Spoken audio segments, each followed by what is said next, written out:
Hey there, Mrs. Williams here, and this is question 4.2.B-13. It says if 8 assemblers can complete a certain job in 6 hours, how long will the same job take if the number of assemblers is cut back to 6? And you want to give a whole number or a decimal as your answer there. So if you think about this problem, what's going on is that you have 8 people to begin with. We're cutting that back to 6. And so this is going to take those 6 workers longer to complete the job than the 8 assemblers did.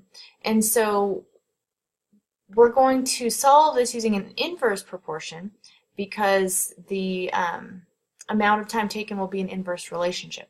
So we're going to say let x, call x the time for 6 assemblers. That's what we're looking for. That's what we don't know.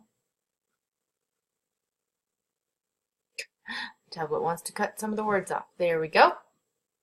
So we can make a proportion. One way to do that is to keep your fractions the same units. So in this case, it's sort of weird to think of assemblers as a unit, but you know it's the same quantity. In other words, so I can say we have 6 assemblers to 8 assemblers. What is that ratio of time going to be over here? So remember, we just talked about that this is going to be an inverse relationship. So I don't want to put the amount of time that the 8 assemblers put here because if they're both in the numerator, the amount of assemblers and the amount of time that they take to do a job, that would be a direct proportion. And we want it to be inverse. So I'm going to put 6 hours down here. And then we'll put X hours up here because we don't know how many hours it takes yet for those 6 assemblers to get the job done.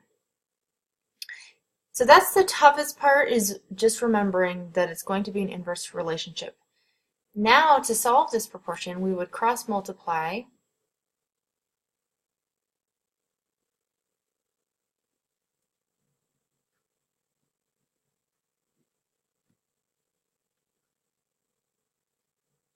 and we would get our answer, and just remember you want to add units there, 8 hours. And would that make sense? It seems to make sense because, like we said, if we have more workers, it's going to take less time. 8 assemblers take 6 hours. So if we have fewer assemblers, we only have 6 of them, it should be more time in the end. So that would be our answer there.